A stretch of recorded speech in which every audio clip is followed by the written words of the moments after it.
रूस और यूक्रेन युद्ध का सबसे खतरनाक पड़ाव।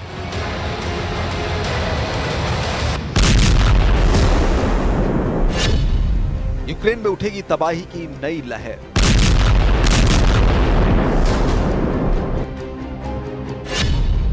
पुतिन की तैयारी अमेरिका और यूरोप पर भारी।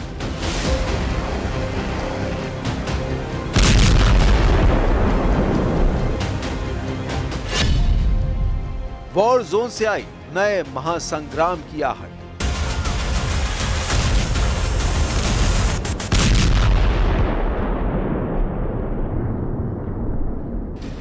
रूस और यूक्रेन के बीच जंग अब उस पड़ाव पर पहुंच चुकी है जहां से वापसी का कोई रास्ता नहीं है। अगर कोई रास्ता है तो वो है किसी की जीत का या फिर किसी की हार का, क्योंकि जो तस्वीरें यूक्रेन के शहरों से आ रही हैं वो यही बता रही हैं कि अब पुतिन की सेना ने यूक्रेन के खिलाफ अपने मिशन को पूरा करने की तरफ कदम बढ़ा दिया है। यानी अभी तक जो जंग की तस्वीरें दुनिया देख रही थी उससे भी भयानक तस्वीरें आने वाली हैं। अभी तक रूस की सेना ने अपने बारूदी तरकश के जिन हथियारों को छिपा रखा था वो अब बाहर आने वाले हैं और ये तस्वीरें इसी तरफ इशारा कर रही हैं। रूस और यूक्रेन की जंग अब उस खतरनाक मोड़ पर है जहां हर अगला कदम विनाश की एक नई कहानी लिख रहा है। I do not even know what to say, honestly. I work at a local market. We know all the local people. They used to shop with us. I have no words. All those children, we watched them as they grew in front of our eyes. It is so difficult, really tough. I have no words to describe it.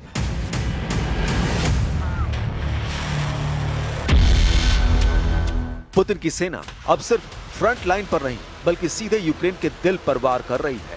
Kyiv से लेकर Kharkiv और Donetsk तक आसमान में सिर्फ मिसाइलों की आवाज है और जमीन पर मलबे के ढेर। महज एक हफ्ते में रूस ने हाई प्रिसिशन हथियारों और ड्रोन से 7 बड़े ग्रुप स्ट्राइक किए। टारगेट साफ थे, यूक्रेन की ताकत को जड़ से खत्म करना। हथियारों के कारखाने, एयरबेस, मिसाइल स्टोरेज डिपो और फ्यूल डिपो सब कुछ तबाह कर दिया गया। यानी यूक्रेन की उस ताकत पर हमला किया गया जिसका इस्तेमाल अब तक रूस के खिलाफ किया जा रहा था।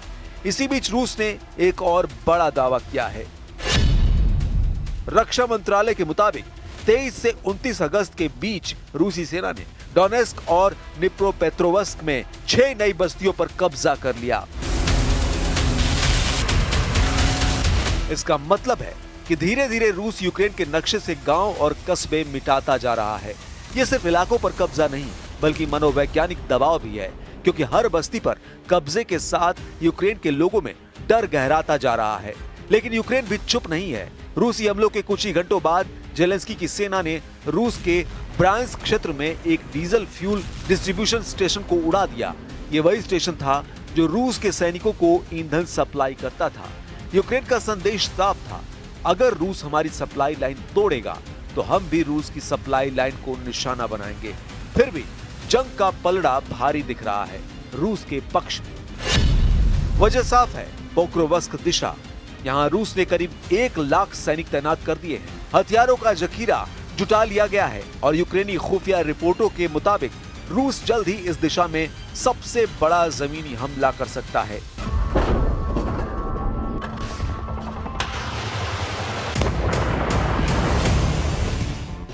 जेलेंस्की का दावा है कि फ्रंट लाइन ब्रॉडली कंट्रोल में है, लेकिन उनकी चिंता छिपी नहीं रह गई। उन्होंने खुद माना पोक्रोवस्क में हालात बेहद चुनौतीपूर्ण हैं। ये वही इलाका है जहां से अगर रूस आगे बढ़ता है तो यूक्रेन के पूर्वी मोर्चे की डिफेंस लाइन ध्वस्त हो सकती है। ये सब मिलकर उस तस्वीर को और साफ करते हैं जिसका अंदेशा दुनिया को पहले ही है कि ये जंग अब रुकने वाली नहीं। रूस और यूक्रेन दोनों ही अपने अपने पत्ते पूरी ताकत से खेल रहे हैं। पुतिन ने अपने सैनिकों को तैयार कर दिया है और यूक्रेन अपने हर जवाबी वार में यह दिखाना चाहता है कि वो अभी भी जंग के मैदान में खड़ा है। लेकिन सच्चाई यही है, जंग में जीत किसी बयान से नहीं बल्कि हथियार से तय होती है।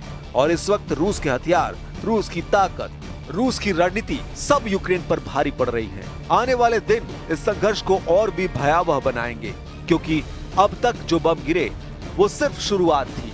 असली महासंग्राम अभी बाकी है और शायद यही वजह है कि यूक्रेन के राष्ट्रपति वोलोदिमीर ज़ेलेंस्की को इस आने वाली महातबाही का पता चल चुका है। Те, що ми хочемо, щоб ці гарантії безпеки від країн Європи, ключових принаймні, і від Сполучених Штатів Америки були підтримані парламентами відповідно і Конгресом, так, ми хочемо юридично зобов'язуючих гарантій безпеки.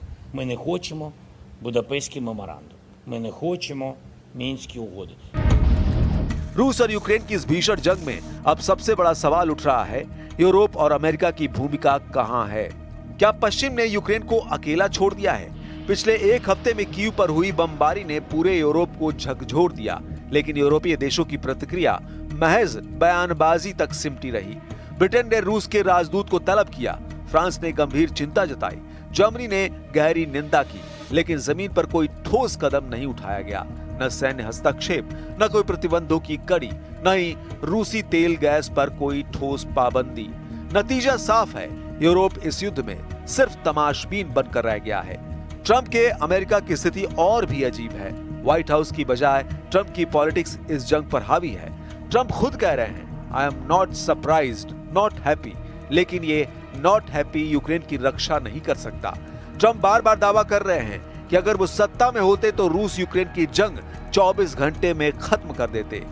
लेकिन सच्चाई ये है कि ट्रंप की इस बयानबाजी से रूस और पुतिन को ही फायदा मिल रहा है। दरअसल यूरोप और अमेरिका की नाकामी दो स्तरों पर साफ दिख रही है।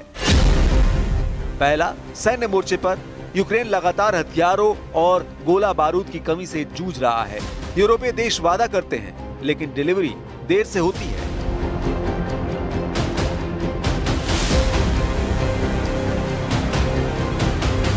अमेरिका से आने वाले एड पैकेज पर कांग्रेस में राजनीति हो रही है।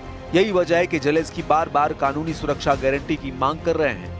यूक्रेन की नाकामी की दूसरी वजह भी समझिए, यह है डिप्लोमेटिक मोर्चा।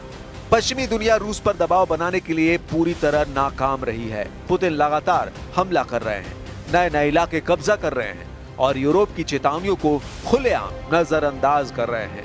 ब्रिटिश काउंसिल और ईयू दफ्तर पर हुए हमले इसका जीता जागता सबूत हैं। जब अंतर्राष्ट्रीय संस्थाओं तक पर हमले हों और फिर भी पश्चिम सिर्फ चिंता जताए, तो ये सीधे-सीधे फेल्योर है। Домагатися миру через силу. Цей термін він був озвучений президентом Трампом. Ми його повністю підтримуємо.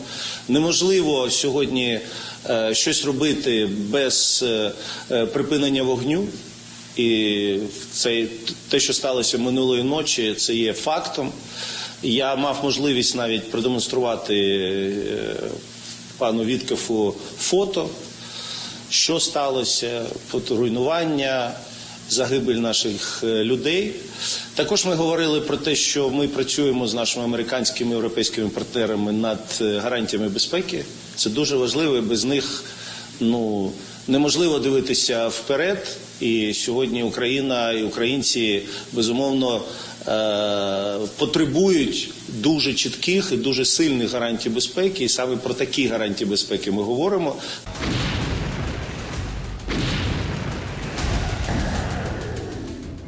ट्रंप और यूरोप की ये कमजोरी रूस के लिए एक मौका है। पुतिन जानते हैं कि पश्चिम थक चुका है, अमेरिका अपनी राजनीति में उलझा है, यूरोप अपनी आंतरिक समस्याओं, इमिग्रेशन, इकोनॉमिक क्राइसिस और एनर्जी सिक्योरिटी से जूझ रहा है। ऐसे में अगर रूस यूक्रेन में और आगे बढ़ता है तो उसे रोकने वाला कोई नहीं होगा। यही वजह है कि आज दुनिया भर में नैरेटिव बन रहा है कि ट्रंप और यूरोप पूरी तरह फेल हैं। ज़ेलेंस्की को उम्मीद थी कि पश्चिम उनके लिए ढाल बनेगा, लेकिन अब वही पश्चिम सवालों के घेरे में है। इस युद्ध का असली सच यही है कि जब बड़े देश राजनीतिक बयानबाजी और कूटनीतिक दिखावे में उलझ जाते हैं, तब छोटे देश युद्ध भूमि पर अकेले पड़ जाते हैं। और इस वक्त यूक्रेन उसी अकेलेपन का सबसे बड़ा उदाहरण है। लेकिन ये मामला सिर्फ यूक्रेन की बेचारगी तक सीमित नहीं है। ये हालात तमाम चुनौतियों के बीच लगातार बढ़ती रूस की ताकत और पुतिन की मजबूत इच्छा शक्ति की तरफ भी इशारा करते हैं।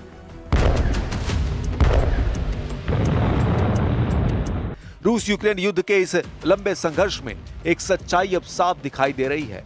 पुतिन हर कदम सोच समझकर, रणनीति बनाकर और धैर्य से उठा रहे हैं। यही वजह है कि आज जंग के मोर्चे पर रूस का पलड़ा पहले से कहीं ज्यादा भारी है।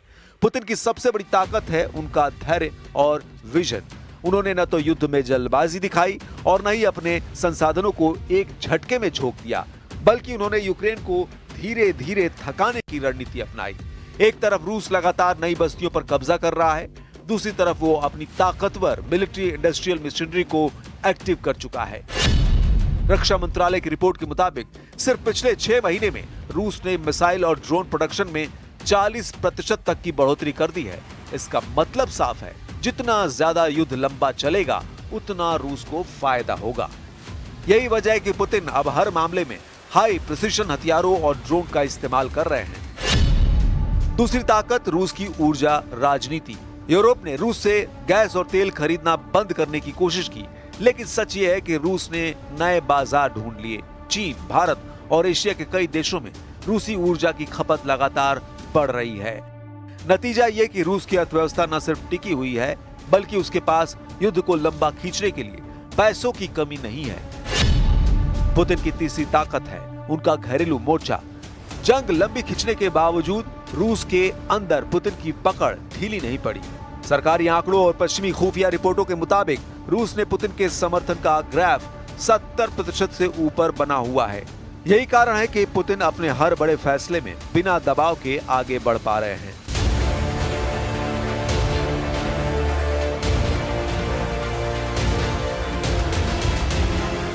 इसके अलावा पुतिन की कूटनीतिक रणनीति भी पश्चिम के लिए बड़ी चुनौती है। ब्रिक्स देशों से लेकर ग्लोबल साउथ तक रूस ने लगातार अपने लिए समर्थन जुटाया है। अफ्रीका, लैटिन अमेरिका और एशिया के कई देश रूस को एंटी वेस्ट ताकत के तौर पर देख रहे हैं। संयुक्त राष्ट्र में भले ही निंदा प्रस्ताव आते हों, लेकिन असल दुनिया में पुतिन को कूटनीतिक अकेलापन झेलना नहीं पड़ रहा। और अब चौथी और सबसे अहम ताकत, फौजी जमावड़ा। यूक्रेन के राष्ट्रपति जेलेंस्की ने खुद स्वीकार किया है कि रूस ने पोक्रोवस्क दिशा में लगभग 1 लाख सैनिक तैनात कर दिए हैं। इसके साथ ही टैंकों, तोपों और मिसाइलों का विशाल भंडार तैयार है। इसका मतलब है कि आने वाले दिनों में रूस किसी भी वक्त सबसे बड़ा जमीनी हमला कर सकता है। इन सारी बातों को जोड़कर देखें तो तस्वीर साफ हो जाती है। पुतिन न तो थके हैं, न झुके हैं और न ही रुके हैं। वो युद्ध को अपनी शर्तों पर आगे बढ़ा रहे हैं। पश्चिम की कमजोरी और यूक्रेन की थकान ने उन्हें और मजबूत बना दिया है। यही कारण है कि आज की दुनिया में ये नैरेटिव मजबूती से उभर रहा है कि अब इस जंग का फैसला पुतिन के बम से होगा।